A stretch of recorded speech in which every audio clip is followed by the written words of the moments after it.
Hello everyone, welcome two aspirants अड्डा।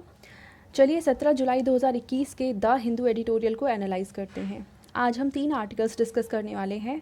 पहला है India needs a renewed health care system, second है overdue review and third है N irrational draft population control bill that must go. तो शुरू करते हैं हमारे पहले आर्टिकल से, जो कि है India needs a renewed health care system. तो फिलहाल देखिए हमारे कैबिनेट में रीशफल किया गया है और इसके बाद कई सारे मिनिस्ट्रीज़ हैं जिनके जो मिनिस्टर्स थे उनको चेंज किया गया है और इस तरीके से हमारे पास एक नए यूनियन हेल्थ मिनिस्टर हैं।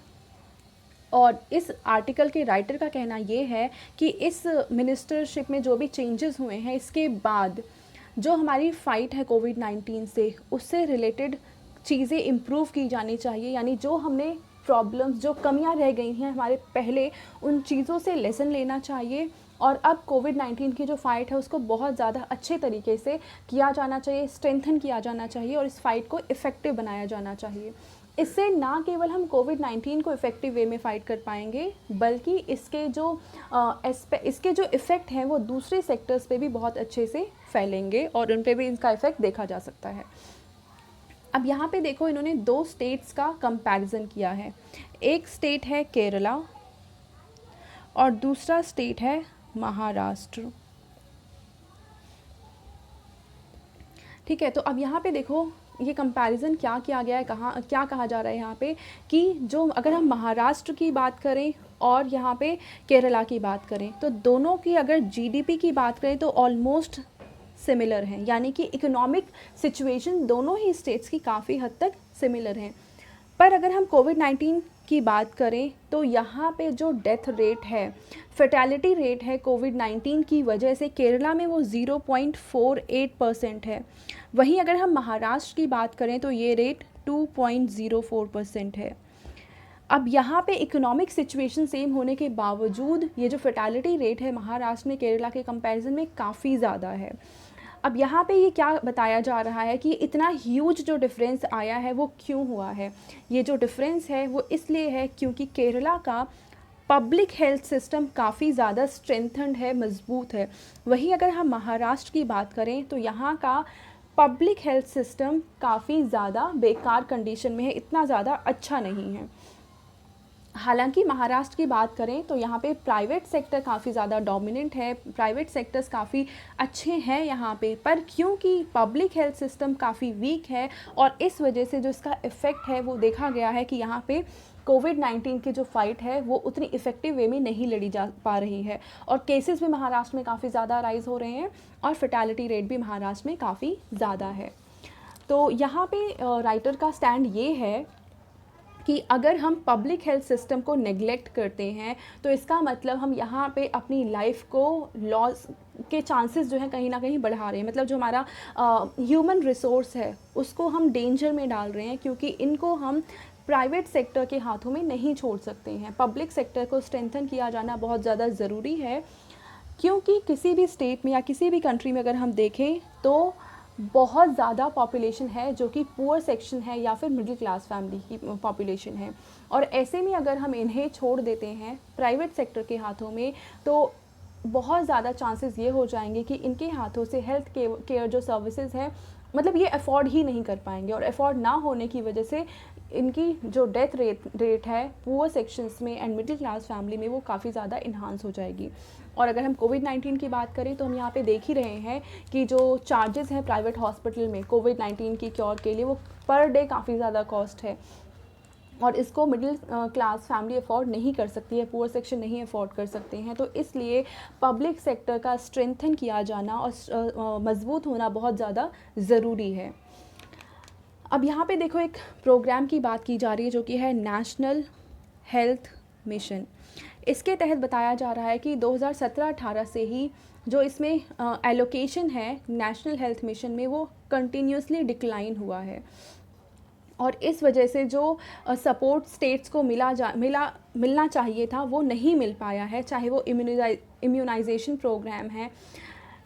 अब हुआ क्या है कि अगर आप हेल्थ सर्विसेज पे खर्चा नहीं करोगे, स्पेंडिंग नहीं करोगे, तो फिर वो इंफ्रास्ट्रक्चर वहाँ पे लैक करेगा, जो फैसिलिटीज़ हैं वो लैक करेंगी। जैसे कि अभी हम फ़िलहाल देख रहे हैं कि वैक्सीन्स बहुत सारे हॉस्पिटल्स में अवेलेबल नहीं हैं, जो मेडिसिन रिक्वायर्ड होती हैं वो अवेलेबल नहीं हैं, या ऑक्सीजन सिलेंडर्स अवेलेबल नहीं है। हालांकि सप्लाई साइड भी कॉन्स्ट्रेंट है कुछ, लेकिन यहाँ पे ये प्रॉब्लम भी है कि हमारे पास रेवेन्यू की प्रॉब्लम भी है, इनके पास रिसोर्सेज भी नहीं हैं इन चीज़ों को ख़रीदने के लिए।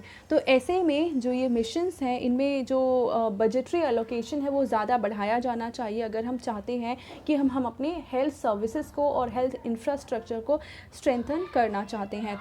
तो ऐसे में यहाँ पे ये सीखने की ज़रूरत है नए मिनिस्टर्स को कि यहाँ जहाँ पे भी लैकिंग थी उसको इम्प्रूव किया जाए, ना केवल कोविड को फाइट करने के लिए बल्कि ओवरऑल सिचुएशंस की अगर हमें फाइट करना है और हेल्थ सर्विसेज को इम्प्रूव करना है तो ये बहुत ज़्यादा ज़रूरी है कि हम एलोकेशन को इम्प्रूव करें।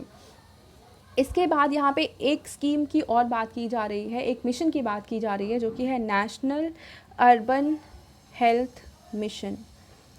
इसकी कंडीशन भी राइटर के द्वारा ये कहा जा रहा है कि पैथेटिक ही है, और इस बार जो एलोकेशन है national urban health mission programme के तहत वो है 1000 करोड़।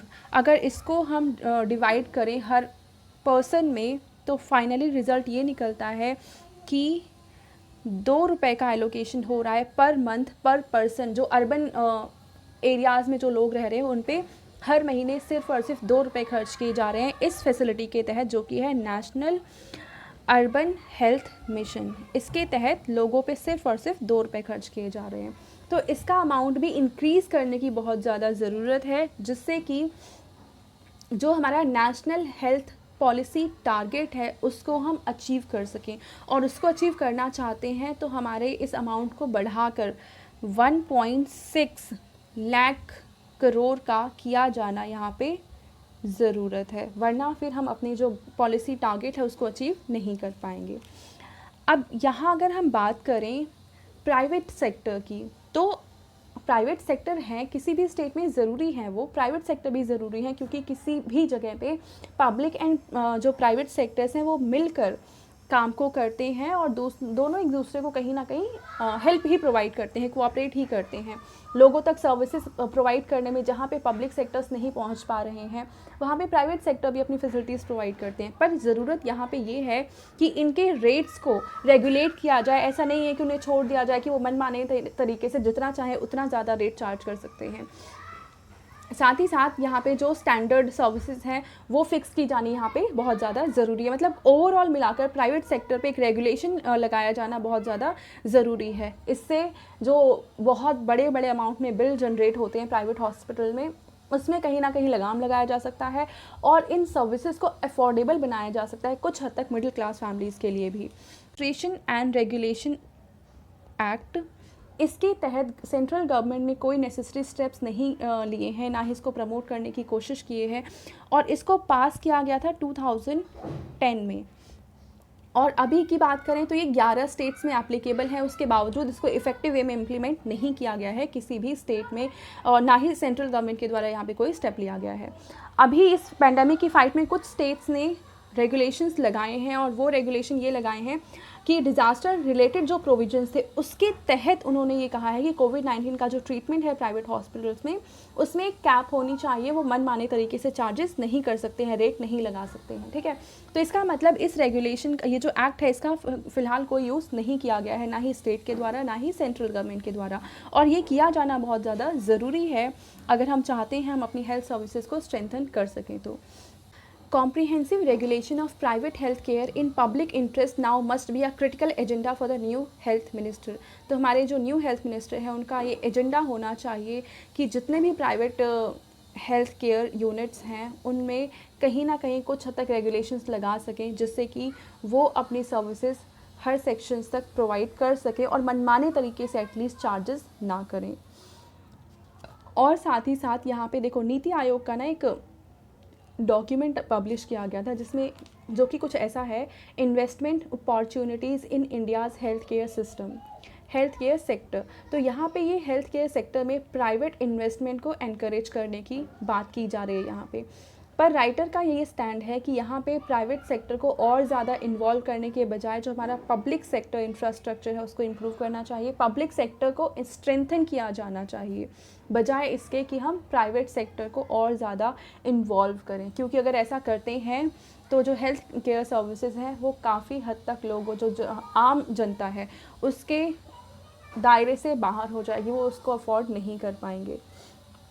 अब ये जो डॉक्यूमेंट है ये सेलिब्रेट करता है कोविड-19 पैंडेमिक को, एक देखता है ये प्राइम बिजनेस अपॉर्चुनिटी के रूप में। और ये इनका ये कहना है कि जो प्राइवेट हॉस्पिटल्स हैं, प्राइवेट प्लेयर्स हैं, वो टीयर 2 एंड टीयर 3 के जो एरियाज़ हैं वहाँ पे अपने आप को एक्सपैंड कर सकते हैं, क्योंकि मेट्रोपॉलिटन सिटीज़ में तो ऑलरेडी बहुत सारे हॉस्पिटल्स हैं। तो इसका मतलब ये इस पेंडेमिक को एक अपॉर्चुनिटी के रूप में देखता है कि और ज़्यादा प्राइवेट सेक्टर्स आ सकते हैं, यहाँ पे और ज़्यादा हॉस्पिटल्स इस्टेब्लिश किए जा सकते हैं उन एरियाज़ में भी जहाँ पे अभी प्राइवेट सेक्टर्स नहीं हैं। मतलब यहाँ पे पब्लिक सेक्टर को स्ट्रेंथन करने की बजाय प्राइवेट सेक्टर के रोल को ज़्यादा यहाँ पे बढ़ाए जाने की बात की जा रही है। अब यहाँ पे देखो एक स्कीम है वाइबल गैप फंडिंग स्कीम, इसके तहत भी प्राइवेट प्लेयर्स को और ज़्यादा एनकरेज करने की बात यहाँ पे की जा रही है। तो ओवरऑल हम देखें कि अगर हम चाहते हैं कि जो हमारे हेल्थ केयर सर्विसेज हैं वो ज़्यादा स्ट्रेंथन हो सकें और लोगों का ट्रस्ट हेल्थ केयर सर्विसेज में, पब्लिक हेल्थ केयर सिस्टम में बना रहे, तो ऐसे में ज़रूरी यहाँ पे ये हो जाता है कि गवर्नमेंट सामने आए और पब्लिक हेल्थ केयर सिस्टम को इम्प्रूव करे, उसे स्ट्रेंथन करे, उसमें एलोकेशन ज़्यादा करें और सर्विसेज वहाँ पे ज़्यादा प्रोवाइड की जाएँ। इसके बाद ही जो लोगों में हेजिटेंसी है वैक्सीनेशन को लेकर वो भी दूर की जा सकती है।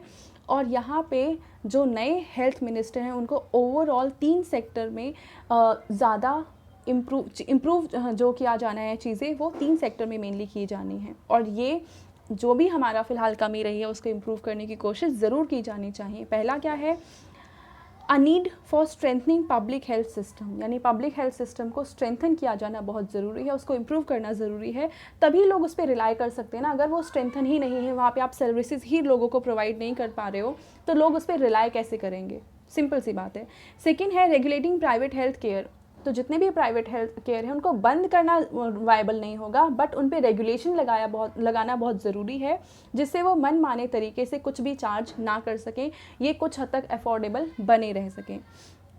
और तीसरा यहाँ पे ये है कि preventing further privatisation of the health sector, तो जो भी हेल्थ सेक्टर फ़िलहाल है उसको स्ट्रेंथन करना बहुत ज़्यादा ज़रूरी है और पब्लिक हेल्थ सर्विसेज को स्ट्रेंथन करना ज़रूरी है, बजाय इसके कि हम प्राइवेट सेक्टर की इन्वॉल्वमेंट को और ज़्यादा बढ़ाएं। तो ये 3 कोर एरियाज़ हैं जहाँ पे नए हेल्थ मिनिस्टर को एक्ट करना ज़रूरी है हमारी सर्विसेज को स्ट्रेंथन करने के लिए और लोगों तक ये सर्विसेज पहुँचाने के लिए। तो अब हम देखते हैं हमारा सेकेंड आर्टिकल जो कि है ओवरड्यू रिव्यू।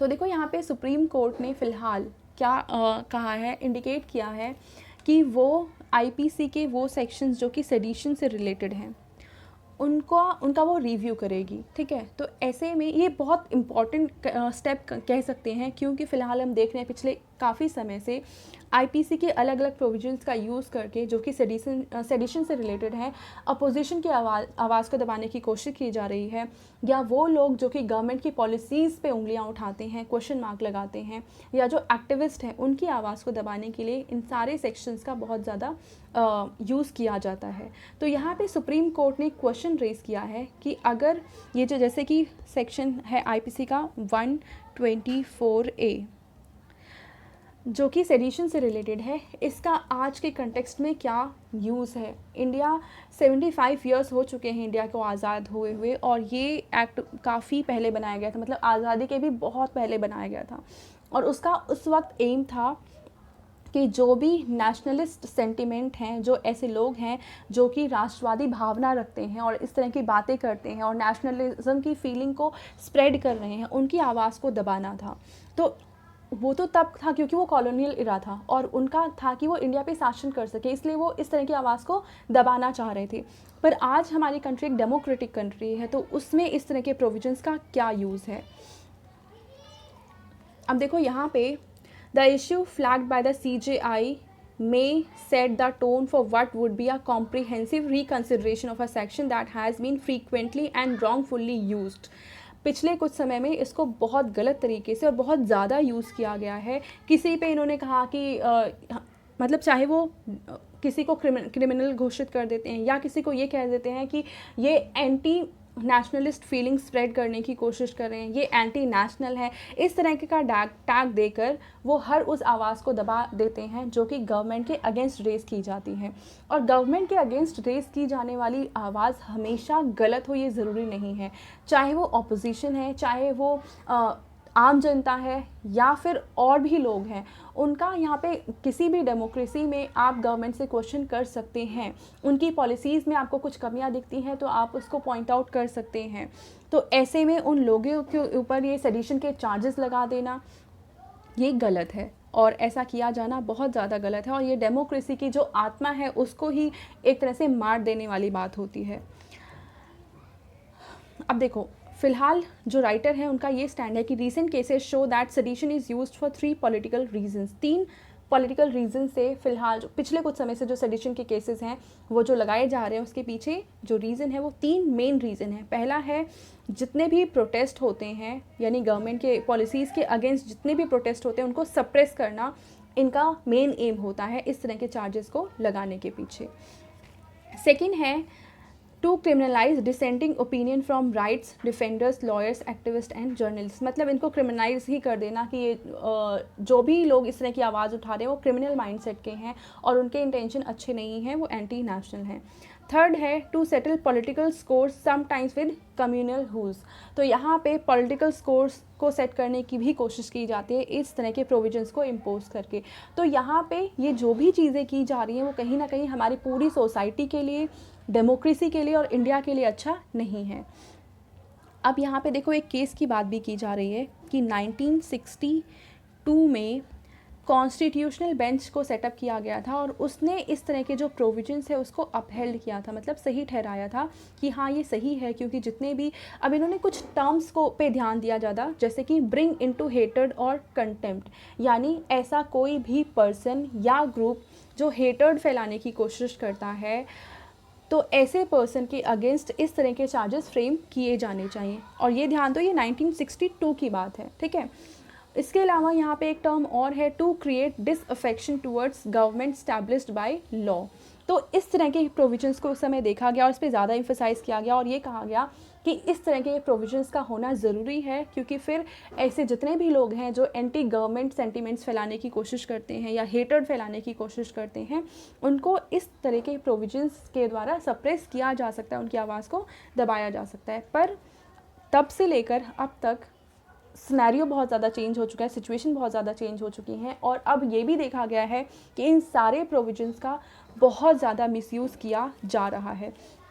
ना सिर्फ इनका मिसयूज़ किया जा रहा है बल्कि इसमें जो डेफिनेशंस हैं, जिस तरीके से इस लॉ को बनाया गया है, इसमें बहुत ज़्यादा ऐसे चांसेस हैं कि बहुत ज़्यादा मिसयूज़ किया जा सकता है इस लॉ को। इसलिए इसको रिकंसिडर किया जाना अब ज़रूरी है और ये बहुत अच्छा होगा कि अगर इस सेक्शन को ही स्ट्रक डाउन कर दिया जाए सुप्रीम कोर्ट के द्वारा।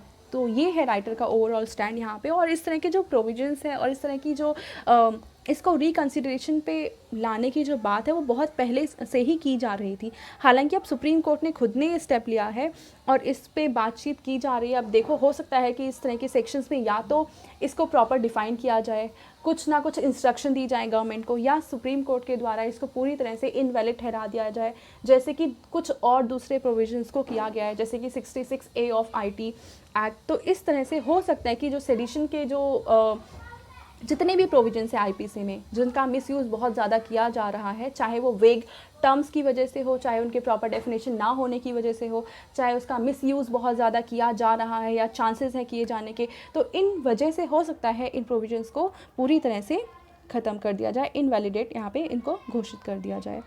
तो अब हम देखते हैं आज का हमारा लास्ट आर्टिकल जो कि है N irrational draft population control bill that must go. तो हम जानते ही हैं कि यूपी में पॉपुलेशन कंट्रोल को करने के लिए एक पॉलिसी बनाई जा रही है, मतलब एक तरह से बिल लाया जा रहा है जो फ़िलहाल ड्राफ्ट की स्टेज पे है। और ये बिल है Uttar Pradesh population control stabilisation and welfare bill 2021। तो फ़िलहाल ये ड्राफ्ट की स्टेज पे है। आप सभी लोग अपने यहाँ पे सजेशंस दे सकते हैं जो आप देना चाहते हैं। अब यहाँ पे देखो, एक प्रोग्राम की बात कर रहा है कि 1994 में ही एक प्रोग्राम था, the programme of action of the International Conference on Population and Development. ये यूनाइटेड नेशंस के द्वारा एक प्रोग्राम चलाया गया है 1994 में, जिसमें इंडिया भी एक सिग्नेटरी है इस प्रोग्राम के तहत, ठीक है। और यहाँ पे ये बात की जा रही है कि जो क्वेश्चंस होते हैं या इंसेंटिवाइज़ किया जाता है लोगों को, या डिस इंसेंटिवाइज़ किया जाता है कुछ प्रोविजंस बना के लोगों को पॉपुलेशन कंट्रोल करने के लिए, वो बहुत एक गलत अप्रोच है, और इसको रिप्लेस किया जाना चाहिए इस तरीके से कि लोगों में अवेयरनेस फैलाई जाए, और पॉपुलेशन बढ़ने के जो यहाँ पे खतरे होते हैं, उसके जो नेगेटिव एस्पेक्ट्स हैं, नेगेटिव इफ़ेक्ट्स हैं, उनको लोगों तक पहुंचाया जाना चाहिए, लोगों को अवेयर किया जाना चाहिए। मतलब यहाँ पे लोगों को एजुकेट करना, अवेयर करना ज़्यादा ज़रूरी है, बजाय इसके कि कुछ ऐसे लॉज हम बनाएं जो कि स्ट्रिंजेंट हों, लोगों को फोर्स करते हों, लोगों को पनिश करते हों, या उन्हें इंसेंटिवाइज़ करते हों।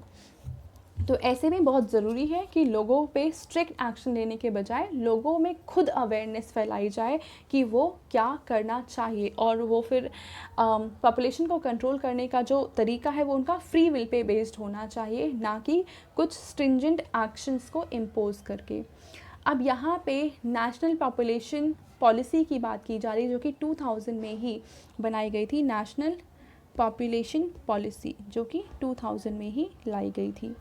इसके तहत भी ये कहा गया है कि लोगों को, सेम यहाँ पे भी यही प्रोविज़न है कि एजुकेट करना ज़रूरी है, बजाय इसके कि हम कुछ स्ट्रिंजेंट नॉर्म्स अपनाएं। और चाइना की बात भी यहाँ पे की जा रही है कि चाइना ने भी इस तरह की पॉलिसी अपनाई। पहले 1 चाइल्ड पॉलिसी थी, फिर उसको धीरे से मतलब उसको कुछ समय के बाद 2 चाइल्ड पॉलिसी में कन्वर्ट किया गया, पर इसके नेगेटिव इफ़ेक्ट्स काफ़ी ज़्यादा देखे गए हैं। बहुत सारे लोगों ने क्या किया है कि क्योंकि लिमिटेड बच्चे ही कर सकते हैं, 1 या 2, तो उन्होंने फिर क्या किया कि गर्ल चाइल्ड ना करके वो बॉयज़ को प्रेफर करते थे। तो ऐसे में जेंडर जो डिस्क्रिमिनेशन है वो भी काफ़ी ज़्यादा यहाँ पे बढ़ गया। तो फ़िलहाल चाइना ने भी उस पॉलिसी को ख़त्म कर दिया है। अब वहाँ पे बच्चे, जो वहाँ पे फैमिलीज़ हैं, वो 3rd चाइल्ड भी कर सकती है। तो जितने भी इस तरह के स्ट्रिंजेंट नॉर्म्स लगाए जाएंगे पॉपुलेशन पे, उसके नेगेटिव एस्पेक्ट सामने आएंगे ही आएंगे, और ये हम पास्ट के एक्सपीरियंसेस से देख भी चुके हैं। अब यहाँ पे अगर हम सिर्फ उत्तर प्रदेश की बात करें, तो वहाँ का जो फर्टिलिटी रेट है वो नेशनल फैमिली हेल्थ सर्वे जो 3rd था उसमें देखा गया कि 3.8 की फर्टिलिटी रेट थी। पर जब इसको नेशनल फैमिली हेल्थ सर्वे 4 में देखा गया तो ये फर्टिलिटी रेट कम होकर 2.7 पे आ गई है। तो हम देख रहे हैं वहाँ पे कि बिना इस तरह की पॉलिसी को इम्पोज किए भी फर्टिलिटी रेट काफ़ी ज़्यादा नीचे आ रही है। और इन दोनों सर्वे के बीच में गैप है 10 ईयर्स का, यानी 10 ईयर्स में 1.1% फर्टिलिटी रेट नीचे आ गई है, जो कि हम कहें इतना बुरा नहीं है। तो अगर हम लोगों में अवेयरनेस फैलाएं, उन्हें एजुकेट करें, तो अपने आप ही ये जो फर्टिलिटी रेट है वो डिक्लाइन होना शुरू हो जाएगी। और साथ ही साथ ये जो रेट्स हैं ये इंडिकेट करते हैं कि हमारी हेल्थ सर्विसेज भी काफ़ी हद तक इम्प्रूव हुई है, क्योंकि मोर्टालिटी रेट अगर हम बात करें, इन्फेंट मोर्टालिटी रेट है या फिर मैटरनल मोर्टालिटी रेट है और या फिर माल न्यूट्रिशन है, इन सब के जो डेटा है वो भी बताते हैं कि हेल्थ सर्विसेज काफ़ी हद तक इम्प्रूव हुई हैं इस स्टेट में। देखो, अब राइटर का यहाँ पे कहना है कि there are many states that have attained the replacement level fertility rate of 2.1। देखो, रिप्लेसमेंट रेट क्या है? ये वो रेट है जिस कि अगर हम ये देखें कि हर एक फैमिली में 2.1 बच्चे होते हैं तो फ़िलहाल हमारी जो पॉपुलेशन है वही बनी रहेगी, मतलब जितनी पॉपुलेशन है उसको रिप्लेस करके उतनी ही पॉपुलेशन बनी रहेगी। तो यहाँ पे बहुत सारे स्टेट्स हैं जिन्होंने नेशनल फैमिली हेल्थ सर्वे का जो 4th अभी डेटा आया है उसमें देखा गया है कि जो रिप्लेसमेंट लेवल पे ही इनकी पॉपुलेशन बनी हुई है, मतलब फर्टिलिटी रेट 2.1 का ही है इन स्टेट्स में। कौन कौन से वो स्टेट्स हैं? जैसे कि आंध्र प्रदेश है, गुजरात है, हिमाचल प्रदेश है, कर्नाटका है, केरल है, महाराष्ट्र है, उड़ीसा है, तेलंगाना है, तमिलनाडु है, उत्तराखंड है, वेस्ट बंगाल है। तो ऐसे बहुत सारे स्टेट्स हैं जहाँ पे ऑलरेडी 2.1 की फर्टिलिटी रेट है। तो इस तरह के स्ट्रिंजेंस पॉलिसी को अपनाया जाना बिल्कुल भी यहाँ स्कोप है कि पॉपुलेशन को स्टेबलाइज करने के लिए health services and education services को इम्प्रूव किया जाए, क्योंकि अगर एजुकेशन सर्विसेज इम्प्रूव होंगी तो लोगों में अवेयरनेस फैलेगी कि ज़्यादा बच्चे होने के क्या यहाँ पे नेगेटिव इफ़ेक्ट्स होते हैं ना सिर्फ फैमिली पे बल्कि सोसाइटी पे भी, ओवरऑल हमारी कंट्री पे भी, ठीक है। अगर हम हेल्थ सर्विसेज को इम्प्रूव करेंगे तो लोगों में ये डर ख़त्म हो जाएगा। मतलब जो अगर मोर्टालिटी रेट हाई होती है तो लोगों में डर होता है कि कहीं किसी का 1 या 2 ही बच्चा है और किसी बीमारी का वो शिकार हो गया, अगर उसे हेल्थ सर्विसेज अच्छी नहीं मिल पाई, तो ऐसे में इस डर की वजह से भी लोग ज़्यादा बच्चे करते हैं। पर अगर हेल्थ सर्विसेज को इम्प्रूव किया जाएगा तो ऐसे में भी लोग ये प्रेफर करने लग जाएंगे कि वो फैमिली में, अपनी फैमिली में 1 या 2 बच्चे ही करें, फिर वो बहुत ज़्यादा बच्चों को जन्म नहीं देंगे। तो इस तरीके से इस तरीके के सर्विसेज को इम्प्रूव करके भी हम जो पॉपुलेशन है उसको स्टेबलाइज़ कर सकते हैं, और उसके लिए भी हमें बहुत कड़े नॉर्म्स को अपनाया जाना ज़रूरी नहीं है। ऑलरेडी इस पॉलिसी के हम एक नेगेटिव एस्पेक्ट तो यही देख चुके हैं कि जो सेक्स रेशियो है वो काफ़ी ज़्यादा स्क्यूड हो जाती है, लोग बहुत ज़्यादा लड़कों को प्रेफर करते हैं। तो ऐसे में लड़कियों को जनरली या तो अबॉर्ट करा जाता है या फिर उनको प्रेफर नहीं किया जाता है। तो पहला तो प्रॉब्लम यही है कि स्क्यूड सेक्स रेशियो हो जाएगा। यहाँ पे एक दूसरी प्रॉब्लम भी ये देखी गई है कि जो स्टेरिलाइजेशन कैंप्स चलाए गए थे पहले भी, उनके भी बहुत नेगेटिव एस्पेक्ट्स सामने आए हैं। जो उनकी जो मेमोरी है अभी भी हमारी बहुत सारे लोगों के मन में ये ताज़ा है, जिन्होंने सामने से देखी हैं कि किस तरीके से ह्यूमन राइट का वायलेशंस किया जा रहा है इन कैंप में, किस तरीके से चीज़ों को किया जा रहा है। तो वो बहुत ही बेकार तरीके से पॉपुलेशन को कंट्रोल करने का एक तरीका है। अब सुप्रीम कोर्ट का भी यहाँ पे इस तरीके के कैंप पे उन्होंने रिस्ट्रिक्शन लगा दी थी, एक रोक लगाई थी, रेगुलेशन यहाँ पे करने की कोशिश की गई थी। और ये केस है देविका बिस्वास वर्सेस यूनियन ऑफ इंडिया। इस केस में इस तरह के जो कैंप्स है उस पर रोक लगाई गई थी, क्योंकि देखा गया था कि इस तरह के जो कैंप्स है वहाँ पे कितना ज़्यादा ह्यूमन राइट का वायलेशन हो रहा है और किस तरीके से स्टेरिलाइजेशन को किया जा रहा है एक अनहेल्दी वे में। और उस समय तो ऐसी सिचुएशन हो गई थी कि बहुत सारे लोग इन कैंप्स के डर से, जहाँ पे वो रह रहे हैं और उनके आसपास अगर कैंप्स लग रहा है, तो वो लोग डर के उस प्लेस को ही छोड़कर भाग जाते थे। तो ऐसे में इन सिचुएशन को वापस से रेप्लिकेट करना, जब इसके हम नेगेटिव एस्पेक्ट्स देख चुके हैं, तो वो बहुत ज़्यादा गलत ही होगा। तो ऐसे में government has no trust in the ability of its citizen to take well reasoned step for their own welfare। तो इस तरह की पॉलिसीज़ ये दिखाती हैं कि गवर्नमेंट अपने सिटीजन्स में ट्रस्ट नहीं करते हैं और उनमें यकीन नहीं करते हैं कि अगर वो वेलफेयर स्कीम्स चलाएंगे, लोगों को अवेयर करेंगे, तो वो अच्छे स्टेप्स की तरफ जाएगा, उसके पॉजिटिव रिजल्ट्स आएंगे। तो गवर्नमेंट का ये फेथ ना होना सिटीजन्स में ये रिफ्लेक्ट करती हैं इस तरह की पॉलिसी। And second है the state visualizes itself as a paternal figure that must control a recalcitrant immature populace at best। तो यहाँ पे जो स्टेट है वो फादर फिगर की तरह बिहेव करते हैं कि वो जो पॉलिसीज़ बनाएंगे वो सही ही होंगी और वो हर किसी के बिहेवियर को और चीज़ों को कंट्रोल करेंगे अपनी पॉलिसीज़ बना के, जो कि सही नहीं है। किसी भी डेमोक्रेसी में ये सही नहीं है, क्योंकि हम देख रहे हैं कि ये जो नॉर्म्स हैं वो लोगों की जो चॉइस है उसको रेस्ट्रिक्ट कर देते हैं, लोगों की फ्रीडम को रेस्ट्रिक्ट कर रहे हैं, और फंडामेंटल राइट का यहाँ वायलेशन किया जाना इन पॉलिसीज़ के थ्रू बिल्कुल भी सही नहीं है।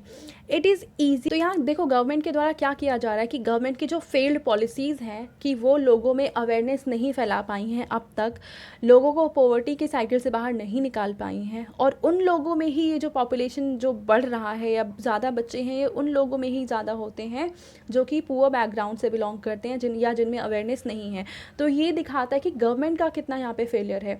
अब गवर्नमेंट का फेलियर का रिजल्ट ये हो रहा है कि लोगों पे रेस्ट्रिक्शंस इम्पोज की जा रही हैं, उनको पनिश किया जा रहा है।